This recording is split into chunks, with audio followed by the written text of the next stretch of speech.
Well, this is it, our last direct message before Donald Trump is sworn in as the 45th President of the United States. According to half the media and countless celebrities, January 20th will be the beginning of the Armageddon. According to Trump supporters and lots of anime avatars on Twitter, January 20th will be the single greatest day in world history. I, however, think that the truth lies somewhere in between the bloviation of Michael Moore and the memes of Pepe the Frog. In the space between these two extremes is some incredibly fertile ground for those of us who want to make this country sane again.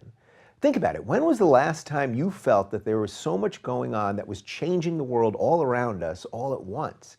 Maybe you're thinking back to 8 years ago when Barack Obama ran on hope and change, but I actually think that there's more opportunity right now than there was then. We can debate whether Obama was a good president or not. I'd say pretty much yes on domestic policy and basically no on the international front. But in terms of actual change, did much really change, or did the system just keep chugging along? By the way, I don't have much of a problem with that system chugging along. For all its faults, our system is still a pretty great one. But if change was what you wanted 8 years ago, I'm not really sure that's what you got. With Trump, though, there can be no doubt that change is coming. Everything about Trump, from the way he debated, to his tweets, to his cabinet picks, have been different than anything before. You may not like any of his tactics or his choices, but you can't argue that change isn't happening right now, this very second. And if you don't like the change that you see, it is your duty as a citizen to have your voice heard. Get out there, protest or volunteer, be part of the process with which you're so upset right now. Of course, by the same token, if you're happy Trump won and you think he's the answer to political correctness and the rest of society's ills, then you're about to be tested too. It's one thing to be against political correctness and for free speech when you're in the opposition, but it takes real character to be against political correctness and for free speech when it's your guy that the words are aimed at. I think that most of you who watch this show aren't really on either one of these teams and instead care more about principles than party. Actually, I really believe it's not just you watching this channel who believe this, but it's pretty much everyone out there who isn't on the Democratic or Republican payroll. Many Republicans made it clear they wouldn't work with Obama, which led to gridlock, which led to Trump. Now many Democrats are making it clear that they won't work with Trump, which really just makes them as bad as the Republicans they've been complaining about for the past 8 years. This isn't how our system is supposed to work, by constantly being held hostage by two parties who care more about stopping the other one from succeeding than doing anything positive themselves. This is clearly where we are, however, and this is why change, real change, is needed now more than ever. The change shouldn't be about whether you vote for a Democrat or vote for a Republican, though. It should be about how much power we give any of these people to control our lives. Violent protests, which unfortunately I think we're going to have more and more of, will only bring more authoritarianism and state power. We need to change attitudes and win the battle of ideas, not just the battle of the day. That's why I've spent the last year and a half talking about having honest conversations and dealing with difficult topics. Every time we forego real debate and silence our opponents, we spawn a new set of people who will come in with easy answers. This is the space that the true bigots and actual authoritarians will flourish in. It doesn't matter if they're far leftists who want to silence critics or far rightists who want to kick out immigrants. They don't want conversation, they want control. It's also why I'm completely convinced that a new center is developing faster than even we realized. Traditional labels are becoming increasingly meaningless as people realize that the battle is no longer Democrat versus Republican, nor is it us versus them. The battle lines are now those who are truly for freedom versus those who would stifle it in the name of tolerance or in the name of security. Thanks to the internet, though, and the rising group of voices who are calling out this nonsense, we're starting to win some of these battles. And if Trump has taught us anything, people like a winner. Well, all right, Donald, you won, so now it's time to do some real interviews and respond to some real criticism. I've got a chair for you right there. So while maybe I've lost the left, or the left has lost me, I now see that fertile ground and I'm going to start planting some seeds. These seeds will not only be to grow new alliances with liberals and conservatives, but even Marxists and progressives. I have no desire to silence them or any of the people I disagree with. I want to continue to talk about the ideas which will help us avoid that whole pesky Armageddon thing that I mentioned earlier. We can do this together, not by deplatforming and through violence, but by consistently showing that the ideas of freedom and liberty and the rights of the individual are the best way to attain a society that values true human equality. Joining me this week is author, radio host, and columnist Dennis Prager. A few weeks before the election, I was at an event for his YouTube channel, Prager University, and I heard Dennis's keynote speech. I heard Dennis speak through his conservative lens about how the wonderful experiment that is America and his deep concern for the future of this country. While I know we have our disagreements about religion, gay marriage, abortion, and a bunch of other things, I see Dennis as someone I can build a bridge with because he'll honestly tell me what he believes, and I'll do the same. For every liberal that he may convert to conservatism, I think I can convert just as many conservatives to liberalism. And as I said before, these labels are becoming more and more meaningless by the day. It doesn't matter if we agree on every little thing. What matters is that we'll defend the other person's right to liberty and freedom.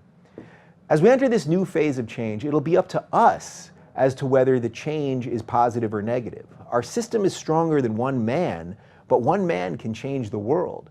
Let's trade hope and change for the courage of our convictions and let the chips fall where they may.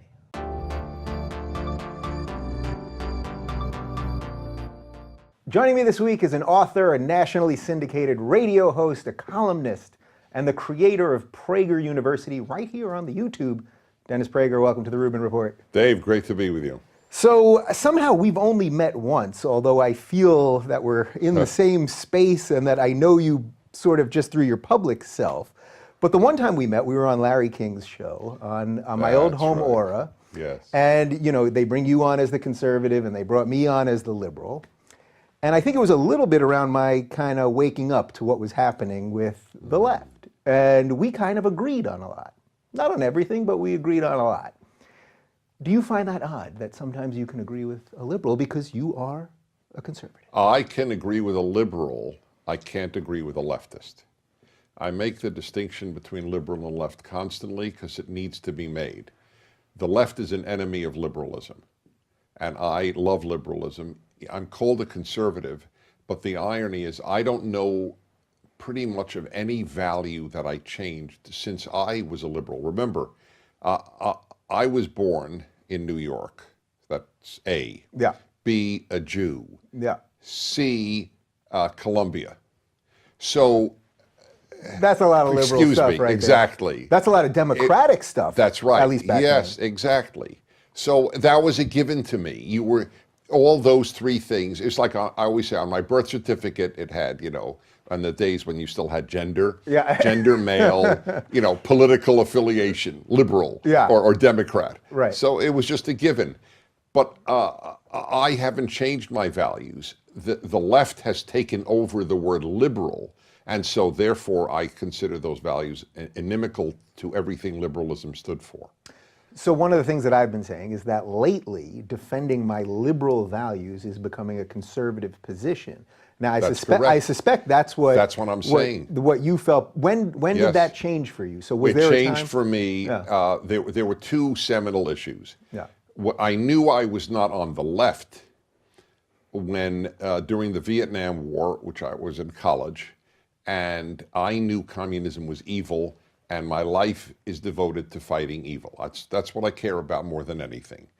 I hate people who hurt people deliberately. I hate them. I want them destroyed. I want evil destroyed.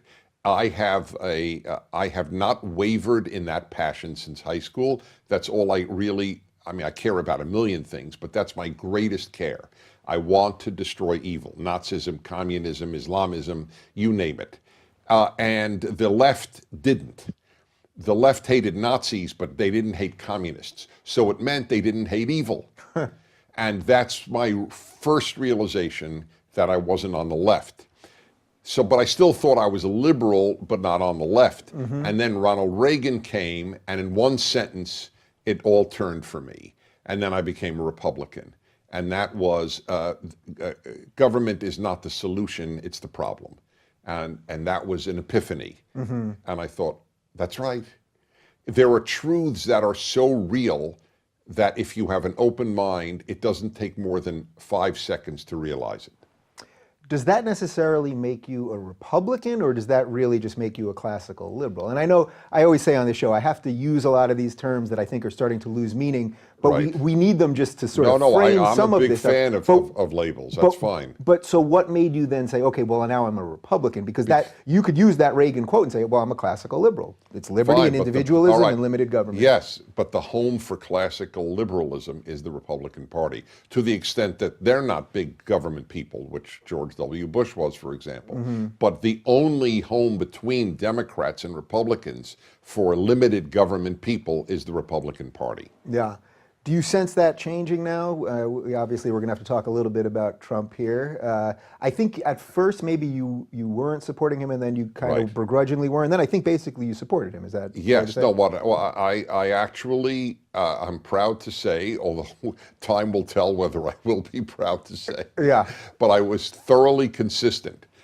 I was opposed to him the most among all the Republicans, and I wrote piece after piece in National Review, Town Hall, and other places where my column appears.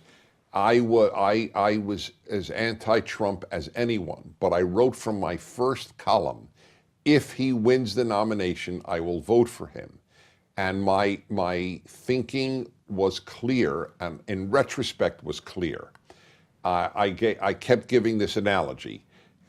If you have two doors, over one door it says man-eating lion, and over the other it says maybe a man-eating lion, I will open the maybe a man-eating lion door. Right. I don't see it as a big dilemma. So this really was more of a reflection of your feelings on Hillary than anything else. Is No, that fair to say? It's my reflection wasn't of my that feelings on the left. Defeating the left is as great a moral urgency as defeating Islamism. Those are the two enemies of Western civilization as we know it. And I say that with sadness. There are a lot of nice people on the left. There are probably not that many nice Islamists, I'll grant that. Yeah. But the Islamists wouldn't be too thrilled about this. they would not. Well, Two Brooklyn-born Jews. yes. Come on. Well, the left wouldn't be too thrilled about this either. We're going to get into a little bit of that. Yeah, but I mean it sincerely. Look at what they're doing to the university. The university is now becoming a fascistic place, literally, with the quasi-violent suppression of dissenting voices. And the reason, it is the only place the left runs without opposition. So when the left is free to do what it wants, just look at your local university and you see what's happening. Okay, so then what's happening there? What do you think is in the mind, and I was around these people a lot for a long time, and I don't know that I have the right answer to this. What is happening where they have created this system of what now I'm calling the oppression Olympics, where your victimhood is the highest virtue that you can have, and we have to place everybody's victimhood below yours because that means you're better than them, and all that stuff. What happened there? Where did this come from? Well, for one, there are many. It's very hard.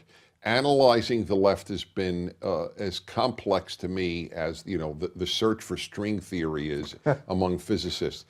Because it's so emotional that there isn't a logical consistency. One answer to your question is the left does not divide the world between good and bad. I do, but the left doesn't. The left divides it between rich and poor, and strong and weak. Or victim and victimizer. So you don't get your strength from being right. You get your strength from being a victim, from being the underdog. That's the reason the left is pro-Palestinian. Anyone with a moral compass that works some of the time knows that there is no comparison between Israel and the Palestinians, morally speaking. But the left roots for the Palestinians because they don't measure by good and bad. They measure by weak and strong, black and white, West and non-West, first world and third world, but not good and evil. So that's a big factor that's taking place on the campus. How do you define good and evil before you go? The same way you do. I mean, it's not a trick issue. Good is treating people decently, is having openness to opposing views without suppressing them, is not building concentration camps. I mean, this is not It's not rocket rocket science. science, exactly. Yeah. So last time I saw you was at your Prager University event, and you gave the keynote speech. Was it Right. the keynote Yeah. speech? Yep. And it was right before the election, and I sensed that you actually do want to build some bridges with these people, which is probably partially why we're sitting down. That you weren't. I didn't think you were really. It's clear you don't like what's happening with the modern left, but I do sense that you're trying to figure out a way to reach out to some of these people, which is what you're doing with PragerU. Are you seeing any real traction in waking some of these people up? I know we're waking some people up because there is not one of the 150 Prager University videos, which are all 5 minutes, and some really fine thinkers give them. Not one of them yells at you. Here is our position, here is the reason, and here are the facts behind it, and have a wonderful day. So Isn't it funny that became not the norm? I mean, people say to me all the time, I Dave, know. I love your show because you Yeah, talk to people. that's right. Well, I get that. Do you know, that's funny you should say that. I've been broadcasting 33 years. And the most common, among the most common, maybe it is the most, or it's among the most common reactions I get. God, you know what I really love about your show is you're calm. You never yell. In fact, I do yell about 4 times a year, where something will get me so angry, maybe 6 times a year. And I always apologize for yelling because, readers, listeners tell me, we love it when you yell because it's so rare. Yeah. And they realize, you can prick me and I'll bleed. But I just can't stand yelling. Yeah, well, to me, it's sort of like a well-placed fuck. I don't say it that often, even just saying it now. I probably haven't said it on air in quite some time. But And I brought it out of you. You see the way you've enraged me here? Yeah. That so you feel like you have made some traction because you're hearing from people that are saying, wow, there's some discussion Right. The here. problem is, and it is a problem, what is the word? When you're not taught, you are indoctrinated. Yeah. The indoctrination of American kids begins so early. You're taught now in 3rd grade. You are taught in many of the states about carbon emissions. They don't show them a Bjorn Lomborg video saying that we're wasting trillions of dollars to lower the temperature by a fraction of a degree. Mm-hmm. They don't show them because they don't believe there are other sides. There are truth tellers and deniers. There are truth tellers and anti-science. By the way, one of the things, because I studied leftism, that was I studied communist affairs, Marx, leftism, and one of the things that they have always excelled at is one-word dismissals of their ideological enemies. So Stalin called Trotsky, the father of Bolshevism, he called him a fascist. Mm-hmm. So Trotsky was a fascist. There was no need to debate Trotsky. You call him a fascist and then have him killed with an ice pick. That's in a nutshell what the left does. 6 Herb. Sexist, intolerant, xenophobic, homophobic, Islamophobic, racist, bigoted. There is no need to think on the left because you have a one-word dismissal of your opponents. Yeah, so far I know that 90% of my audience listening to this is going to go, all right, this Prager guy, for conservative, this makes sense. I mean, you're hitting the keys that I hit here all the time. So what about on something like science? Because you just mentioned science. This seems to me where the Republicans and the right, it just doesn't add up. We're still debating evolution. We're debating climate science. I'm not a scientist. I've brought climate scientists in here who have said in unison, basically, they agree. By the way, I've had Alex Epstein on, his book's right there, Okay, Moral good. Case for Fossil Fuels, Right. and I was happy to talk to him as well, and he Good. takes it from a different angle, and I'm Yes. happy to have those conversations, and I don't pretend to know everything, so Right. so there you go. But science, to me, is one of the things where the right has just No, gone science bonkers. is So- one of those things where the left has effectively demonized the right.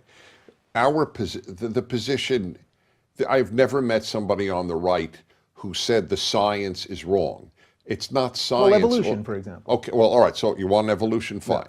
So evolution is a very complex issue, believe it or not. Now, by the way, I don't have a particular axe to grind. I happen to believe in God, and my position for most of my life was, okay, God created evolution. I have no issue. So you can concurrently believe in but those it's two not things. my position any longer because I simply know more science. And the science on evolution is not nearly as established as people think it is. Because the paleontologists themselves are not so certain that it occurred in anywhere near the way they believe it did. Two quick things on that. Sure. One is, of course, it just needs to be stated that evolution has zero explanation. I mean zero, none, for the creation of life. There was no evolutionary jump between inorganic and organic. And they acknowledge that. They just say one day they'll find one, but there isn't one. So the evolutionist has nothing to say about the origin of life. They have something to say about the origin of species, okay. Once life begins, but that's a big difference. The second part is they don't have a lot to say even on the origin of species. When you look at, there was this thing called the Cambrian, was it the Cambrian, my wife knows she's going crazy because she's in the other room. She's the real maven on this. But we don't do an IFB the Cambrian here, so there's nothing I can do. explosion, that's it, explosion. Okay. Yeah. This was when vast numbers of species arose, but much too quickly for evolution to have accounted for them. And there were so many qualified scientists who have taken this on. Even the famous Harvard paleontologist who's passed away, whose name eludes me for the moment, but he wrote about this. He was an atheist or an agnostic, but he said he had punctuated evolution, which is almost an oxymoron because where just things are burst Evolution's in a one long day. game. Yeah. Anyway, my only point is that it's not as clear as they make. Now, if somebody says to you, I don't believe that the world was created in billions of years, that the world it was created in 6 24-hour periods called days, that is a rejection of the science on the matter. That's right. Okay, so I'm glad you're making that distinction because neither one of us are evolutionary biologists, so we can say as much as we know on that. By the way, just for the record, just today I had an interview with Jerry Coyne, who's a world-renowned evolutionary biologist, who would, I'm sure, take issue with some of the things you're saying here. Right. But we don't have to bicker over those little things. But you're talking when someone looks at the literal 6-day thing and all that. But here, I just want to say, forgive me. I really let's get it. I don't give a hoot if somebody believes God created the world in 60 24-hour periods. I care if they reject vaccines, if they don't give blood transfusions. In other words, I don't care what people believe. I care how people behave. There's a very important principle in my life. So if you happen to believe that God created the world, which I don't, because the science negates it. But if you believe, and I believe that the Bible is divine and all that good stuff, but nevertheless, if you do believe that, it is possible to be a professor of medicine and believe God created the world in 6 days. I know that sounds oxymoronic, but it isn't. Religious belief is religious belief, and scientific belief is scientific belief for many people. I like to reconcile them, but some just say, I'm not reconciling them. This is what it says, I take it, and now I would like to go back to my medical lab, please, to do research on cancer. Right. So in some way, though, is that reconciliation sort of splitting the difference of what you truly believe? Me, Dennis? Yeah. No, that in a certain way. I believe in science and religion. I don't think that there's a conflict at all. Truth is truth. God, there's a Hebrew saying, the signature of God is truth. If something is true, I must believe it because it's true. I am religiously obligated to believe it if it's true. Right. So if a doctor, let's say you had to have heart surgery or something, and you had 2 doctors to choose from, and they had the same exact medical background. Right. One of them said, I believe in evolution and science and all that stuff. And the other guy said, well, the Earth was created in 6 days, and God. Right. I would and flip a coin. So that would have It would no be- meaning to you truly, because you I really give can you my word. compartmentalize. Yeah. Absolutely. No, because they can compartmentalize, Right. not because I can. Right. I guess don't you're not compartmentalize. compartmentalizing. They can. Because I know, you see, here's the interesting thing. There are a lot of Orthodox Jews. I'm a religious Jew, but not Orthodox. Yeah. But there are a lot of, so I have, this is not, I have no axe to grind. There are a lot of Orthodox Jews who are doctors, who are physicists, who are chemists, biologists. How is that possible? They believe the Torah is from God, and they then go to the lab and do wonderful scientific work. So obviously they live with both. Yeah. So what does that say about humans in general? That we're just able to live with conflicting... Well, all right, I have an interesting theory on that. This is why the left scares me more than, the left is scared by religious Christians, for example. I'm not scared by religious Christians at all. And I emphasize, I got your PragerU card. I mean, it said Merry Christmas. I freaked out, and I sent a letter to the FBI. But No, I know that. No, we were interviewed. Yeah. They told us you sent them.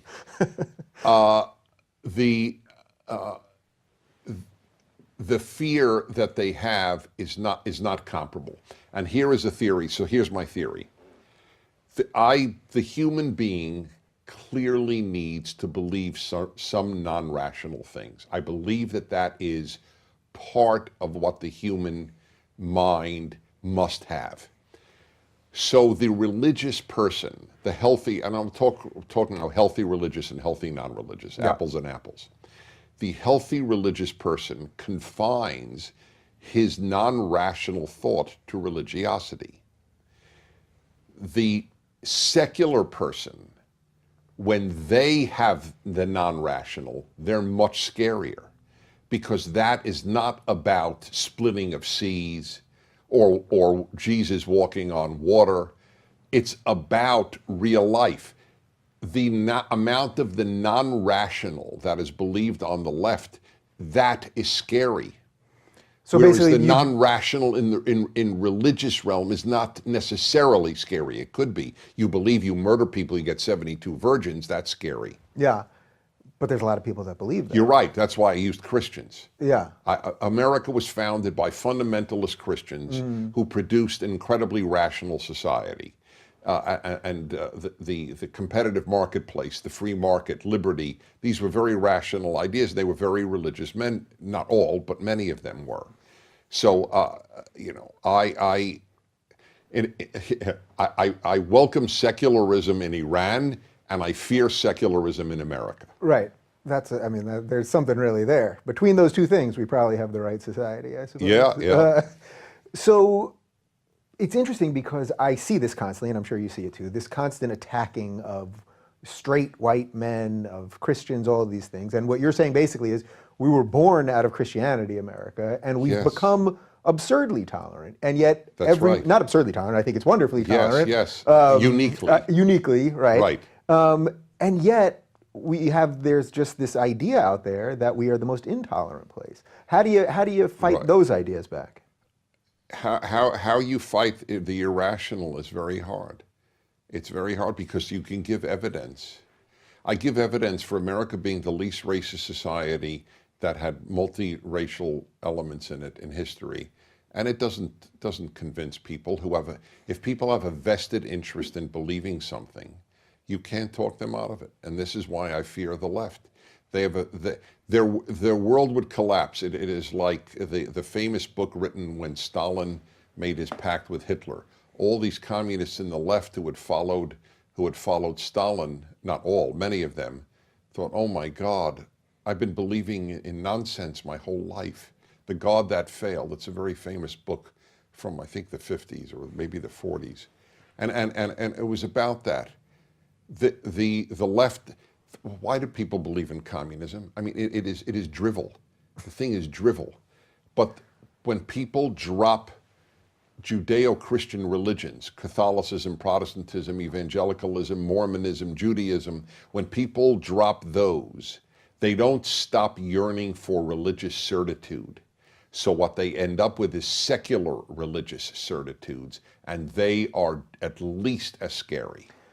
So I don't think you would quite word it this way, but I guess I would word it as they're letting go of the sort of easier answers that religion might provide, and then it's a little easier to sway them in the secular arena. Would you say that's Yes, fair it to is. say? Although I don't think Yes. you would word it quite that way. No, that's fine. And it's also easier for another reason. Secularism makes no moral demands on you, tells you there is no God who judges you. So it's awesome. You feel great about yourself by taking the right position on any left-wing issue. I love blacks, I love gays, I love Muslims, I love whoever the victim of the month is, and I'm a wonderful human being. My daughter is a great girl. Really? Does she cheat on tests? I don't know, but she does, in fact. She does 10K run for breast cancer. That doesn't make your daughter a good girl. That's a very sweet thing that she does, but you are judged by your character. Right. And there's no more character emphasis. So I suspect, since you live here in LA, that you're friends with probably a lot of completely secular non-believers who you may not even know they're non-believers. So what's the part that I'm missing? I consider myself totally secular. I try to live by some sense of morality and whatever, and like everyone else, I fail at it sometimes. But what's the piece that you can't stay on the good path, so to speak, without religion? Well, there are many reasons. Well, I mean, why, that I'm yes. good to my neighbor and I'm Yes, good to my there's no doubt in partner my mind. and those All right, type of so things. let me say, as I say a million times, this is really critical. Yeah. If there's no God, there's no good and evil. There are only opinions about good and evil. Having said that, there are wonderful atheists and agnostics and secularists, and there are terrible religious people. I know that. Yeah. But if you want the long-term survival of a good society, it cannot be done without God. It will be an utter failure, and the failure in Europe is a failing society. Because it doesn't stand up for anything. It stands for nothing. It stands for nothing except for feeling good about its own morality, for its socialism, for we'll take care of everybody with a safety net that we can't pay for. So we'll bring in millions of Muslims who will de-Christianize and de-Westernize society, and there will be no Europe in 20, 40 years. That's what's happening. America actually cares about retaining the Judeo-Christian bases because it knows what George Washington said in his farewell address. Or was it the second inaugural? No, second inaugural is Lincoln. But what he said, I guess the farewell address. Anybody who thinks that you can have a survival of morality without religion is thinking foolishly. And this guy was no fundamentalist. But the founders understood no God, no liberty, no God, no small government, no God, no good and evil. So yes, the people like you, I have no doubt that you're a good person. I'm not. You can have a little doubt. I don't even have a little doubt. You strike me as, for a whole host of reasons, a very decent and inquiring mind and so on. I know that exists, but you are the product of the Judeo-Christian system that you no longer hold by. So my question to you is, what's going to pass this on to generation after generation? And it's not being passed. The vast majority of kids today, indeed for the last 25, 30 years, would save their dog before a human because they love their dog and they don't love the stranger. They say it. They proudly announce, I would save my dog, because we don't have objective morality, which says man is created in God's image, dogs are not. We have subjective morality.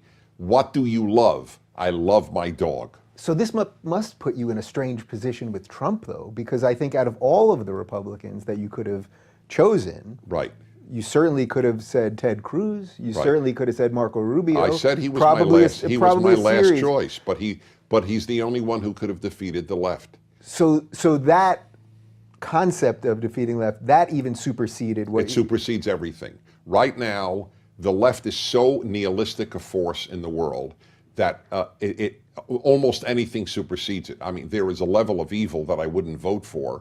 obviously, to defeat the left. Right. But there is no such living Republican. Right. So for, let's say, a longtime fan of yours, that I'm sure you got emails like this that said, all right, I know Prager, he's moral and he's decent and all of these things. He's voting for a guy, or now supporting a guy. Right, I get that a lot. He's now supporting a guy Right. who will say anything he wants, tweets all this crazy Right. stuff, is a narcissist. Right. Well, I don't know what his moral center is. I mean, that's what I kept saying the entire time, is I just don't know what the guy's moral center is. I right. think there's a chance things are going to be great. I That's really right. do. I didn't know his moral set. That's why So I then- said there were two doors. Yeah. Man-eating lion, Yeah. that's the Democrat.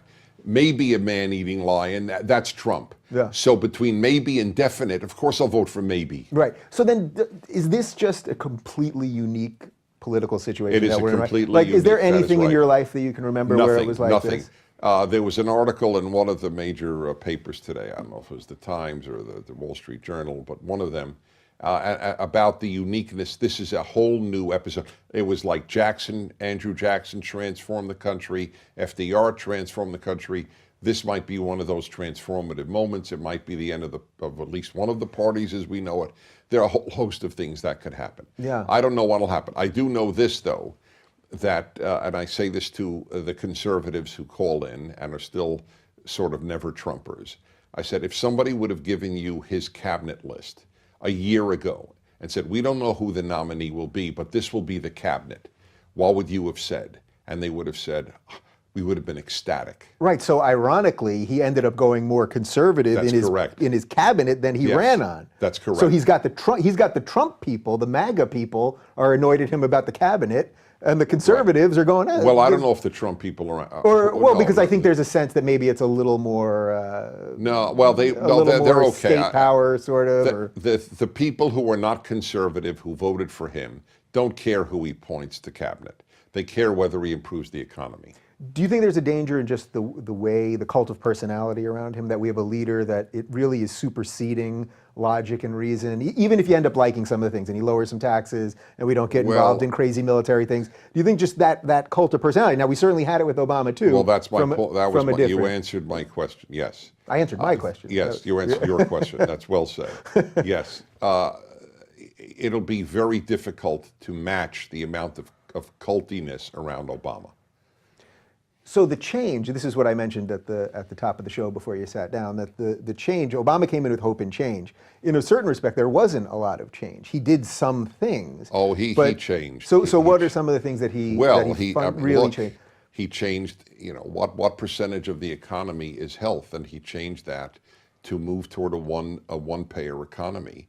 That was a huge change. I think everything he changed, I think he did. He changed America's role in the world to becoming a bystander.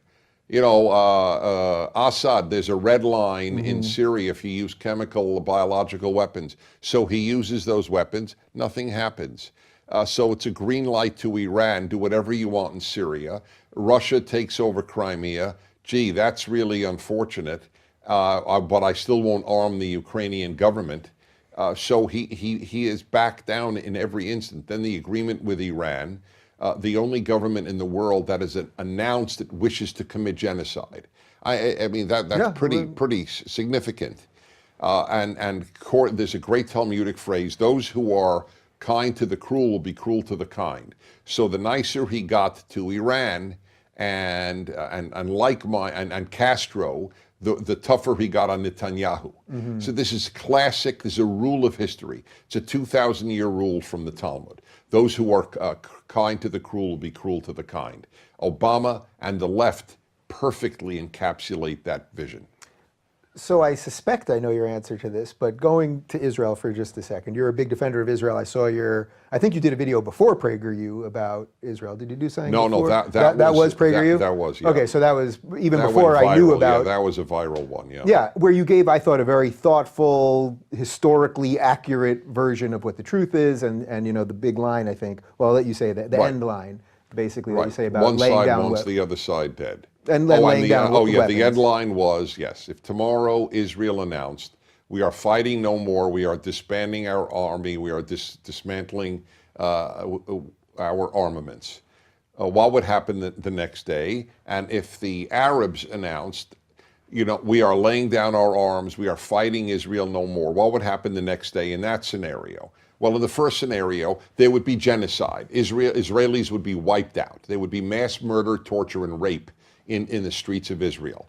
On the other scenario, there would be peace within a week.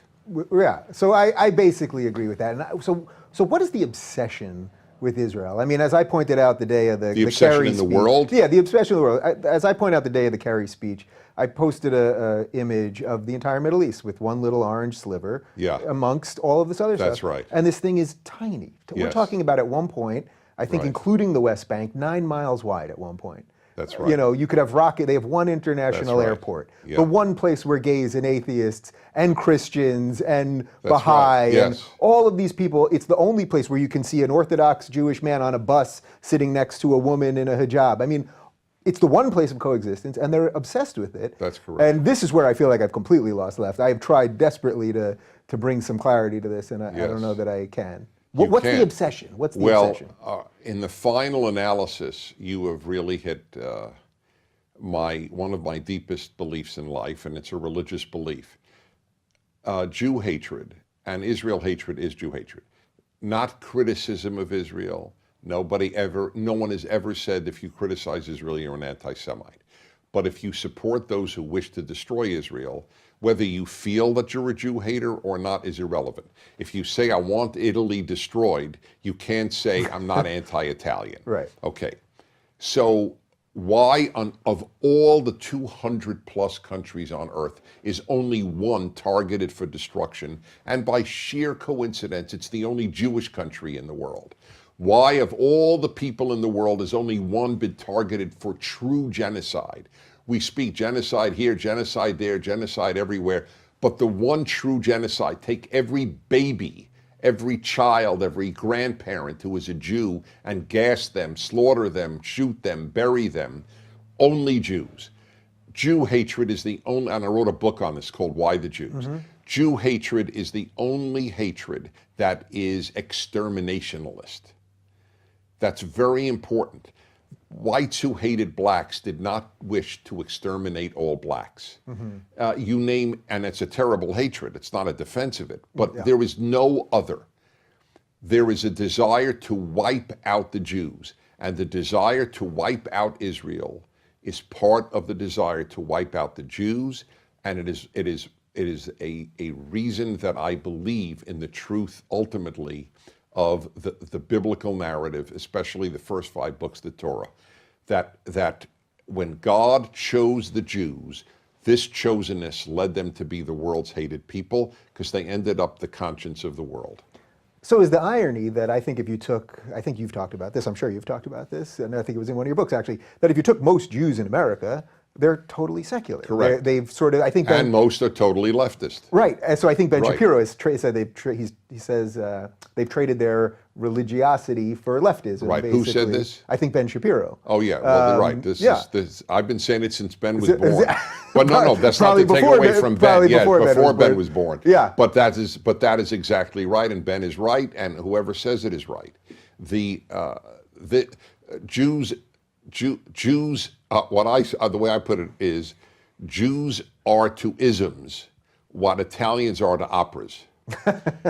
Jews, think about it. Every ism, Jews either created or led, except for Nazism. Right. So communism, there was a communism, humanism, socialism, capitalism. Well, not all right, fine. But that's not an ideology. That's just an economic way. Environmentalism, feminism. Betty Friedan, you name it, Trotsky, 3 of the possible successors to Lenin upon his death, 3 of the 5. There were only 5 people. Mm-hmm. 3 of them, Kamenev, Zinoviev, and Trotsky were Jews. Bukharin and Stalin were not Jewish. So in an odd way, though, aren't you making an argument against religion here? Because if the idea is that, well, this was the chosen group, and look what, as what's his name, as Tevye said in Fiddler on the Roof, choose I wish we somebody could be chosen for something else. Right. Well, isn't that actually an argument against religion because the Jews were sort of set up, whether it's divine or man-made, that there was a setup that, guess what, you're going to be exterminated and kicked across the world. Right. So if you would have asked me, if I'd have been at Sinai, and I would have been told this is what's going to happen to the Jews, because they're chosen, I would have said to God, thanks, but no thanks. Have you been to Sinai? Yes. Yeah. And you yes, hiked the mountain and everything? Ironic, yes. Yeah. Yes. And did you have any religious? Because I've done it. That's not the stuff. I am moved by the text more than I am by any physical place. So, but I'm atypical in that way. I don't get all that choked up at any monument or stuff like that. Yeah. All right. So one more thing on this, and then we'll move to a couple other issues. What do you think about also that the story has been lost here? What the actual history of the land is? That's another thing that I try to explain to people. That it's mind-boggling. You talk about the partition plan. You talk about the fact that it was right. British. You talk about that it was actually part of the Ottoman Empire before that. There were no people called the Palestinian people, That's which right. people will say you're racist for. There were Arabs there in a right. place yes, known as Palestine. That there were also Jews the there. Palestinian in 1930, the people known as Palestinians were the Jews. Yeah, and they were boycotting. I mean, you can look at New York Times articles yes. where the Arabs were boycotting Palestine because that's yes. where the Jews. So all of this stuff, even when I say right. it, I feel like I'm already unleashing a torrent of hate to me. But how do you beat people that won't accept history? How do you? There is not no, only in this specific. In all instance. honesty, there really is no way. What my dream with Prager University, let's say, or my radio show, or anything that I do publicly, is to say what is true, and I know that a certain percentage of people will say, "Wow, I didn't know that," whereas the majority will say, "Oh, you are and call you a bad name." And that's what, so you can only hope that the number of people who will say, oh, I didn't know that, I'm going to change my mind, is greater than you imagined it would be. That's the only hope. But it's dispiriting that facts don't matter. Hey, Hitler said Jesus was an Aryan, not a Jew. And the Palestinians say he was a Palestinian, not a Jew. Right. The idea is it's beyond lie. Yeah. It's entered a new realm. Yeah, and so do you think we're post-truth now? That seems to be the new meme that's out there. Well, that we've but hit the this place. post-truth is coming from the enemies of Western liberalism. It's not coming from the right, who is protecting Western liberalism. It's coming from the left and from the Islamists. That's the irony. So let's critique the right a little bit. You've got to have some critiques of the right, right? I don't have that many critiques No. of the right, except that they don't know how to fight. All right. Well, all right. So then, no. They don't know what they stand for. They forgot. It's like the choir forgot its melodies. But by and large, I have to say, and I never thought I would have said this as a kid, growing up as a Jew in New York. But the people on the right that I have met, of course there are exceptions, because there are disgusting people on the right and there are beautiful people on the left. But by and large, the people on the right that I have met have been kind and decent and loving, and they give more charity, they adopt more kids from. I don't mean just general adoption, that's left and right, but they adopt. I was just with a right-wing guy who he and his wife had 2 biological children, and then they adopted 2 more children from China, not newborns. Kids with terrible illnesses. That is overwhelmingly done by religious Christians in America. It's not done by Europeans. It's not done by secular in America. Of course, I know there are exceptions, but overwhelmingly. Must get tiring having to say that all the time. I feel the same way too, believe me. It drives me crazy, because then you see yourself quoted, and know so you have to make. It's like clarification for the foolish. But in any event, I've just been touched by that. I'm a Jew. I have been overwhelmed by the kindness of so many evangelical Christians. So real quick, let's just talk about what you just mentioned there. Just sort of being a public person where you have to measure your words all the time. Was it always like this? Like when you were doing radio 30 years ago, did you feel that you had to constantly qualify every sentence, check every adjective? Right. There was no internet to play everything you said and take it out of context or whatever. But as soon as it developed, I did take, and even earlier than that, I did start with a motto in my brain. Be sure that no one sentence can kill you. and I am very, very careful about how I speak. And I'm amazed that in 33 years of tens of thousands of hours of live, this is not, you Yeah. can't do anything, it's live radio. Yeah. I have never been caught on something that could hang me. You just jinxed yourself horribly. Did you see? Nah, I you're don't believe in walking right. jinxing. I'm very scientific. I don't believe in superstition. Do you think that there's just a certain amount of mental space that takes up? It even does. even having to think about it, because that's what I talk about That's a lot. why one of the reasons I leave the show, like I just went through. I work out harder in the show than with my trainer at the gym.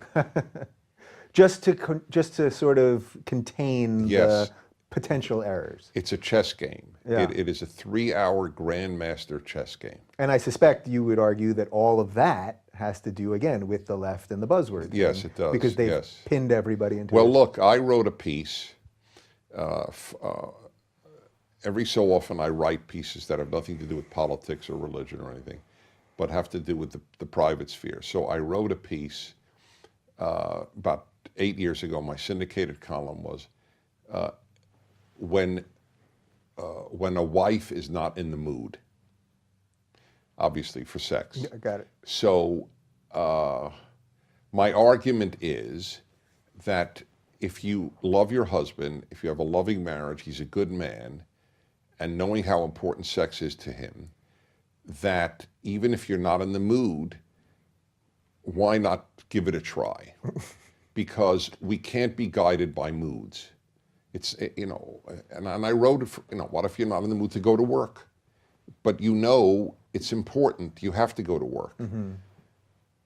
So guess what? The Daily Kos, they read my piece, and the Daily Kos headlines, Prager advocates marital rape. And then what do? Do you spend any time trying to clean it up, or do you just leave it as is? It is not possible to clean up the left. However, I will just say, just for the record, Yeah. there was a man at the Daily Kos who wrote in the next issue, or whatever, next day, or next week, I can't stand Dennis Prager, he's right-wing, I can't stand him, I want to make it clear, I can't stand him. Did I say I can't stand him? And then says, but give me a break. The guy did not advocate marital rape. So what does that say about just the state of affairs in terms of the internet then? Because I'm very enthused by the fact that I do this show on the internet and I can do whatever I want and say whatever I want. You're right. And the barrier to entry is low, which is getting a That's lot of right. great people involved. Right. That comes with a whole series of problems because anyone can get in. That's right. Any idiot can put on a suit and Right. sit at a desk and pretend they know what they're talking about. So Yes. huge problems.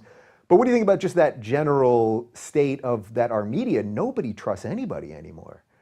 Well, so that sort of goes to well, the the post-truth trick thing. is to learn whom you can trust. Yeah. But it's not all that easy. That's true. That's why, look, in the final analysis, I always say credibility is your greatest source of power. And I have taken that very seriously. I don't take sponsors that I can't personally endorse. I say no to a lot of sponsors because I'll just give you an example. I mean, I hope I'm not hurting any sponsor here, but We're fan funded, so you're all right. right. But I'm not. I'm sponsor funded. But I was asked. Yes, here's a perfect example. I was asked to advertise a mattress, a fine mattress, I might add. But I believe that I have the greatest mattress in the world, which I currently do sleep on. Mm-hmm.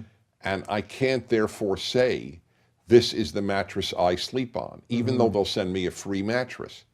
It doesn't matter to me. And I told them that. I said, I will happily say it's a fine mattress, but I will not say it's the best, and I will not say I sleep on it. So I'm very, very careful about credibility, but it's hard to know whom you can trust. Part of it is whom, and you have to know a lot. Certain things should strike you at the outset as that's a little too bizarre to be real, and then you've got to verify it. Yeah. What do you make of just how people are being funded by all sorts of crazy things right now? So, like Pierre Omidyar funds Glenn Greenwald's Intercept. I'm sure you probably don't love that site. Right. Or, whoever's funding Salon, or Al Jazeera funds the Young Turks, or, which is funded by, Right. part of the government of Qatar, or any of this stuff. That's another problem we have, that now Yes. we don't know where money's coming from with everybody. Like, just everything's Right, been but opened up. this is a real problem because transparency is not the answer either. Because as we found out in America, and Kimberly Strassel of the Wall Street Journal wrote a very powerful book on this, the transparency issue has given the left a way to ruin the lives of funders of conservative foundations, which we don't do. They boycott their houses, announce publicly these are haters, and people don't want that misery in their lives. That's the reason the left wants transparency of donors. So it's a very complex question. Even though they take plenty of money from Soros and Yes, a I whole know. series of other Right, things. right. Also, I think they've partly learned that this stuff doesn't work, because even when Kellogg's just a couple weeks ago, or was it 2 months ago Yes, or so, sometimes it did doesn't this work. thing with Breitbart, well, then what yes. happened? Well, their Breitbart people stopped eating Kellogg's. I mean, Yes. but we've come into a place where companies think they have to Well, be in they the do, political... but this is also left created. I don't care about if a company. Look, this is my perfect example. Ben and Jerry's ice cream. Ben and Jerry. If you go left of Ben and Jerry, you're in Lenin territory, Right. right? I eat Ben and Jerry ice cream because I don't believe that the free market should allow me to boycott based on their ideology. But that's not what the left believes. You supported Trump, we want you to be bankrupt. That's how they think. Right. We will ruin your company. So while I'm sure you do not like any of the ideas of Bernie Sanders, they loved Bernie Sanders, but you said, I like their ice cream, I'm just going to eat their ice cream, basically. That's my belief. Yeah. Yes. And you can let it be at that and not... Well, that's the ideal. That was the American ideal. The left has made that impossible. The left is so constantly boycotting anyone they differ with. I mean, what was it? Chick-fil-A. The guy believes that marriage should be defined as male-female, and he should be put out of... He's not allowed in New York and Chicago. I mean, that's an absurdity. If the guy advocates same-sex marriage, would I not eat his ice cream? I'm a conservative, religious conservative. Yeah. So what? Well, it's all such virtue signaling, too. I remember during that whole Chick-fil-A thing, and I was on O'Reilly arguing about Chick-fil-A, and then shortly after that, I was on the Young Turks, which is a progressive network, and they're screaming about Chick-fil-A the whole time. I'm openly gay, and I work there. I didn't care that much, actually. I just thought this is one of these things that we're just outraged about, whatever. A guy walked into the production meeting eating Chick-fil-A, and I thought, if anyone, I mean, guys, I don't really care, but like, you're out there screaming about Chick-fil-A, and here you are eating Chick-fil-A. So that also shows sort of just like a general inconsistency that everybody has across the board, probably. Right, but I don't think the right boycotts with the instinct that the left does. I mean, I can't even think of an analogy. Yeah. It's just you take a position we don't like, we want you out of business. Yeah. Oddly, Ben and Jerry's are big Israel supporters, aren't they? They're big what? Aren't they big supporters of Israel? They have a couple locations there. I think so. Okay. So they've confused That's fascinating. Yes. Yeah. All right. So let's just knock out a couple other issues. Let's Right. just talk about hot topic stuff. So gay marriage. Right. As a man that I sense you don't govern by the Bible. That's sort of what you were saying earlier. Right. But I don't think gay marriage. Well, my was values come your, from your the values Bible. come from the Bible, Right. but you're not governing. Well, yes and no. I mean, the Bible says do not murder. Yeah. I am governing. It's a tough call. But if the Bible didn't exist, I'm guessing that Dennis Prager would not be a murderer. Correct. Well, you're right, but I'm not sure that society would have created much do not murder emphasis. The toughest group for the Catholic Church to convert were the Germanic tribes of Europe because they didn't buy the notion of the Ten Commandments and specifically do not kill or do not murder, which is really what it says. Because they said, what are you, nuts? If you're stronger, you kill. Yeah. And there's no argument against that. Only if you say, well, excuse me, the creator of the universe says it's wrong. Whoa. Yeah. But other than that, it's not necessarily wrong. So I don't know what I would think if I had not been affected by 2,000, 3,000 years of the Bible. I don't know the answer to that. Right. But I will be honest to this, so I'm sort of setting myself up to be challenged here, but it's okay. if the Bible said nothing about homosexuality, the odds are, well, no, if the Bible said nothing about the importance of male-female distinction, and that's what I need to explain in a moment. Okay. My heart is with gay marriage. Okay, my wife and I have a number, and I know people mock it, but I don't. Sometimes it's mockable, sometimes it isn't. But we're very close to two gay couples, one female, one male. The female's my niece, and then her wife, and the male, their partner. They didn't get married, but they're like married. Mm-hmm. What's the mockable part there? No, when anybody says some of my best friends, Oh, you're mocked for that. Oh, okay. But we're so close to these couples that it's if I really objected, it would be hard to be that close, right? Okay. I mean, if my heart is with them, let's put it this way. So, but my value system warned me, and this is the key thing, and I predicted this from the beginning. I said the reason that same-sex marriage troubles me is primarily that it makes the following announcement: gender doesn't matter. Because that is the argument. The gender of whom you marry doesn't matter. That's the fundamental argument of same-sex marriage. So far, I'm okay with that. Right. No. It's really logical what I'm about to say. Okay. This has nothing to do with the Bible. It will in a moment, but it has to still be logical even if it's biblical. So if gender doesn't matter in marriage, then gender won't matter, period. You have let the proverbial, the horses out of the barn. Once you announce gender doesn't matter, well, by golly, gender doesn't matter. And now that's exactly what is said on the progressive side.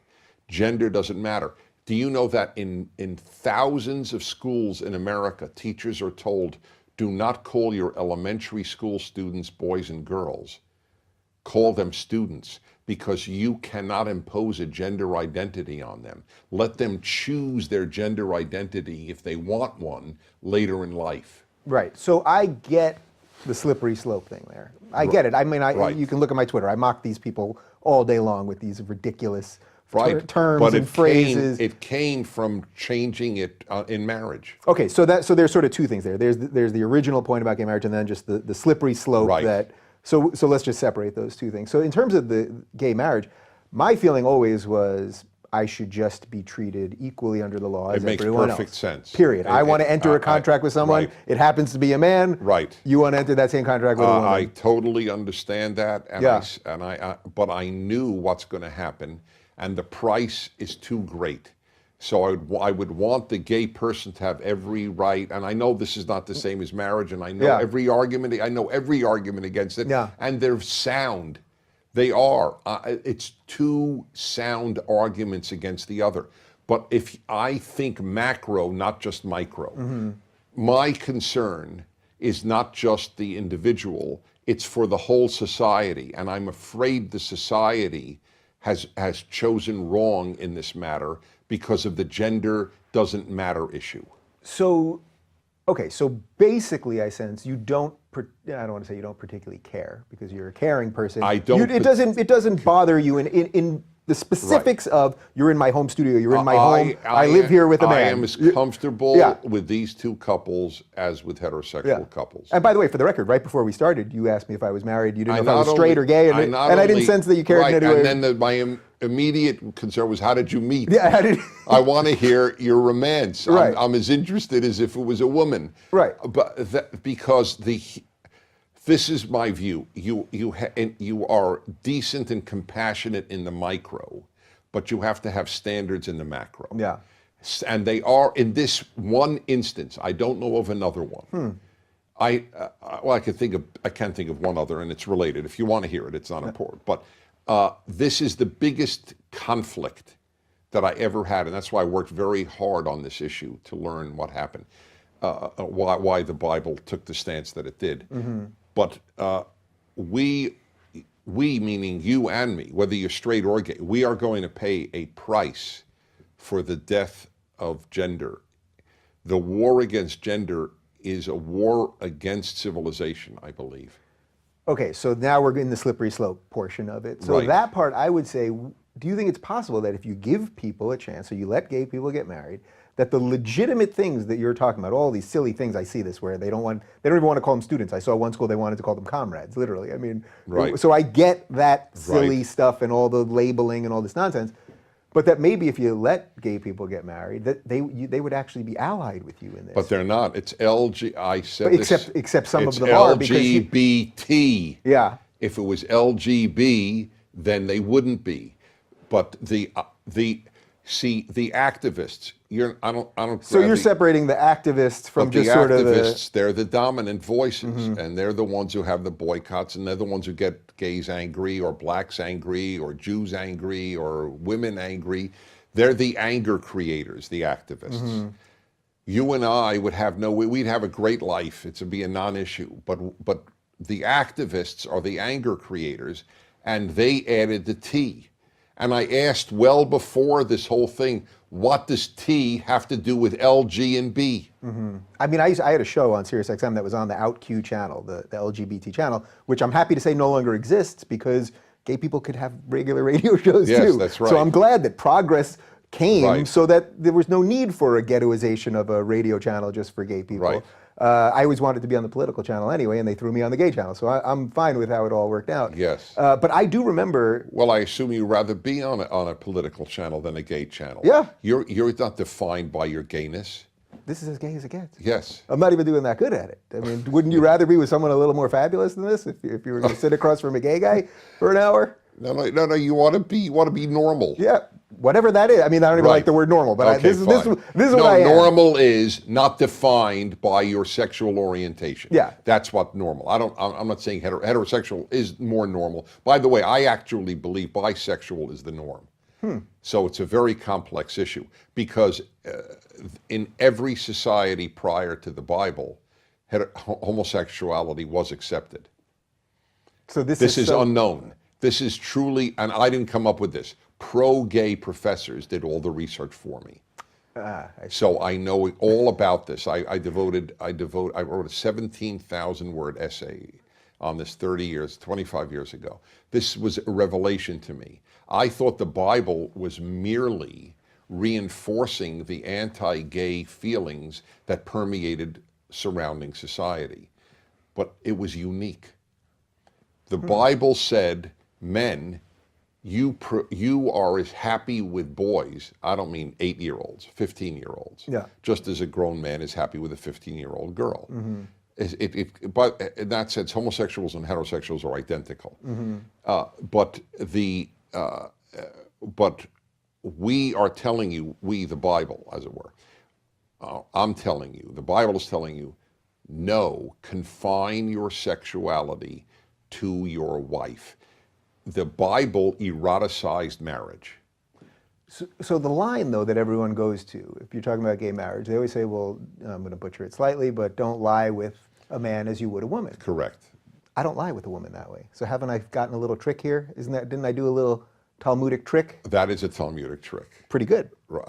I mean, what do you got for that one? Right. Well, I mean, I don't actually, lie all with the right. women that way, so it's since not a I know- problem. all right. So since I know the Hebrew, Yeah. it's not exactly, that is the way it's often translated, Yeah. but the Hebrew I thought I could is, get you on this one. Come on. do not lie with a male, and then the key words, and they're very rarely translated accurately, are mishkevei isha, the lyings, not as you would lie, the lyings, and it's plural, which is interesting, the lyings of a woman. Do not lie with a male, the lyings of a woman. So it's not what you, the gay person, would do with a woman. Yeah. It's what men do with women. But I almost had you there. You almost did, and you would have if I didn't know the Hebrew. I would have thought touche. That I would have had you. All right, so let's move on to another. I mean, Right. I think we got to where that needs to be. I couldn't agree more. Yeah, and that's also why I wanted to discuss that with you, because I sensed we weren't going to fully agree on it. Right, and, but and people are it's so important afraid of that. People, yes, well, people don't hear what might be your issue. Look, there are people on the right who, I hate to say this, this bothers me.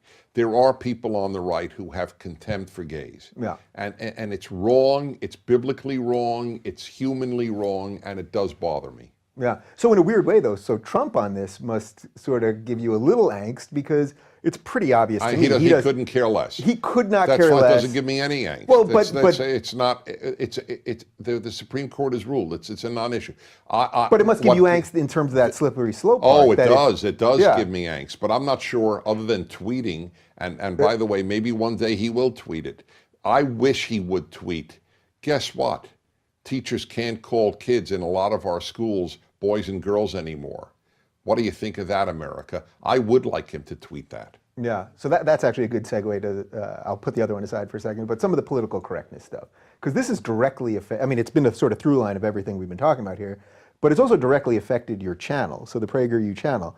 You guys, and again, you're doing videos to explain things. I've watched many of your videos. Right. I'm in one next month. That's correct. I mean, so I've never seen any hatred. People could argue with some of the facts if they want, or they could argue with maybe you're coming from a certain political persuasion or any of that, but I've never seen anything remotely close to hate speech or hatred or any of the stuff that would get you banned or whatever. You guys were, you weren't banned from Twitter, but you were restricted Yes, in so libraries. they can't show it in schools or libraries. I mean, so what do you do? What do you? It's mind-blowing. We have a video on the origins of the Korean War. Yeah. Why is that restricted? Yeah. So what's happening here with, look, this show is on YouTube, so I don't want to make the YouTube gods too angry at me. No, they won't be angry at you. But it's a very, look, I was sure the Wall Street Journal had a featured editorial on behalf of Prager University. Yeah, I saw it. Saying, what is YouTube doing? What are you nuts? Because a lot of Wall Street Journal people have, Brett Stephens has done one, Kimberly Strassel has done one, and others. And so they know about us. What are you kidding? YouTube? Are you nuts? So what do you think is actually happening? Well, I know what is happening. Do you think some leftists are meeting at the top of YouTube? And saying, no. I think that there are leftists who troll the websites, especially among those that are successful. And we're the biggest producer of conservative videos in the world. 220 million views last year. That's a serious number for anybody, even for the left. Yeah. And so they know that we exist.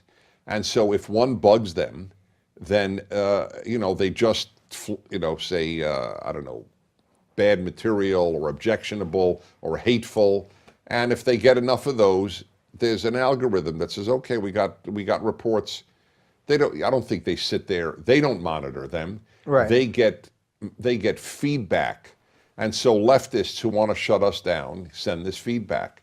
But but once they're contacted, once the Wall Street Journal, they then had another editorial. They had 3 editorials on behalf of Prager University in the Wall Street Journal. That's a big newspaper.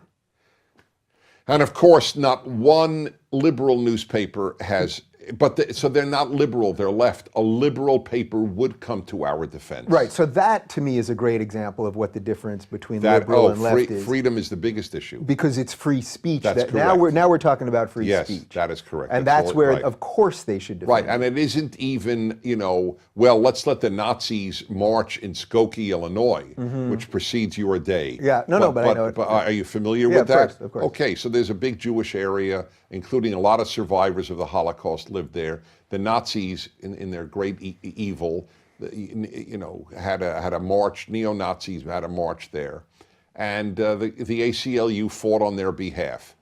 But now freedom of, but we're not in that category. There's no hate here, as you point out. Right. I mean, there was something I think. By the way, do you know the most hated video that we've put out? This is, I would never have predicted this. I'm sure it's going to have a wonderful irony. Yes, it will be. Our video on advocating that men get married. That has the most amount of hateful comments directed against it. Interesting. So you guys also did a video on the Electoral College. Yeah, that I saw. The most about 40 million. Yeah, it caught some fire on that. Right. So I see a lot of celebrities now tweeting that it's a white supremacist way of controlling everybody and da-da-da-da. So you don't have to repeat the whole video. We'll put the link down below so people can get to it. All it is, but can you give me a sale this on country the was not founded College? to be a democracy. It was founded to be a republic. And it was so what does that mean for people that don't understand? Well, democracy is one man, one vote. That's all you know. Plurality determines everything. There are checks on how it works in this country. The most non-democratic thing we have is the U.S. Senate. A senator from Right. Wyoming has the same vote as a senator from California, although California has 50 times more people. Right. So, by the way, I do believe if the left gets rid of the Electoral College, they will vote to get rid of the Senate. Yeah, and then basically Wyoming and Montana and all these places will have almost no power. Well, that's the whatsoever. point. This was set up to be the United States of America. It's not just America, it's states. Mm-hmm. States, now, the left has taken the word states' rights and they have made it into a neo-Nazi term, which is what they do with almost every traditional The Nazis idea. love states' rights, right? Well, that's the theory. Yeah. What's the theory there? Oh, because I'm not even then sure. the I don't think federal- I've heard that the one. oh, yeah, because then the federal government cannot suppress your racism. Oh, I see. So you could just Yes, you can do start whatever your you own want. racist state. Yeah, and- right, yes. Right. So, but that's not what America was founded to be. And you know that outside of, this is amazing, outside of the four of the five boroughs of New York City and LA County, Trump won the country. Yeah. Just outside of that. Yeah. So then. So you realize that's all you have to win is New York and LA, and if there's no electoral college, that's all you'll campaign in. What? Michigan? How do you spell it? Right. So you'd really have a less democratic. Well, in the final analysis, yes. Yeah. And you know, you have to appeal to more people with an electoral college. That's what they wanted. Yeah. The fact that Trump got, what is it now? Is it 3 million less votes, 5 million less Yeah, votes, 3 something like million. that? So really, do you think that affects his mandate in any way, or just it is what it is? And If you, it's like, you know, I don't understand it. My team, our team had more home runs than the other team, and they won. Is that right? Right. Crazy. There's other ways to It's score. not based on home runs. Yeah. If it were based on popular vote, he would have campaigned in New York and California. Right. And isn't this But the one? you have to, you win or lose on the rules going in. Yeah. Do you sense that because, as you said earlier, that there's been nothing like this before, that there's incredible opportunity to do good for the country right now? I don't know that Trump will grasp that opportunity. I think there is, But do you yes. sense that? Because I did not support Trump. I didn't support Hillary. I really didn't like either one of them. Right. I don't even think I've said this publicly, but I ended up voting for Gary Johnson, which believe me, Right. I was not happy about. And I think in a weird way, he did the most disservice to the country, because I think if there was ever a year for a libertarian to explain Yeah, some he classical was not liberal a good- values yes. and small government and all that stuff, I think this Right. was the year to get Yeah. some ideas out there, and he failed miserably. But the day after the election, even though I didn't support Trump, I suddenly felt like there's some movement here, at least. Yes, there is. It's You gonna can shake feel the things up. tectonics shaking. Right. So how do you take that and Well, run with it? I hope, in fact, that will take place. I now have hope and change. Yeah. That's now my That's what I said at the motto. top of the show. There's That's actual exactly there's right. change now. Yeah. Yes, that's right. Yeah. He has one quality that I like. Yeah. He doesn't care what the New York Times says about him. That's whereas I believe all the other 17 candidates did. But what about the free speech stuff with him? Because it's one thing to be for free speech when you're in opposition and it's cool. But now that Yeah. he's the president, I mean, fighting with the reporters and stuff like that, do you not see that No, as... it's an honest. He could. So fight. I don't like a lot of these people No, too, and no, I know wait, the mainstream media is fighting with terrible. reporters and suppressing free speech have nothing to do with each other. Well, the idea that the president would go after specific reporters or specific publications, the chilling effect basically that would have over people that want to be critical of the president. You don't see that as No, as an issue? because they don't get their viewers from the president. And on the contrary, for people on the left to be attacked by Trump is a badge of honor. It's not even a related issue, and he should go after them by name if they're wrong. I mean, if he's wrong, then he will look bad.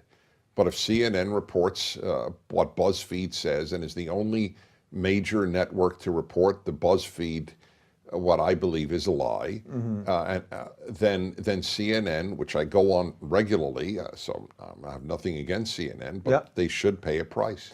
Do you think we need stronger libel laws then? Because I'm a free speech absolutist. You can Well, say whatever you want as far as I'm yes. concerned. But I'm starting to think that this system, where now going back to what we said earlier about people funding different websites. Like just this system of constant lying. Well, That's not within the free the speech. criteria for libel in America are almost impossible to meet. Yeah.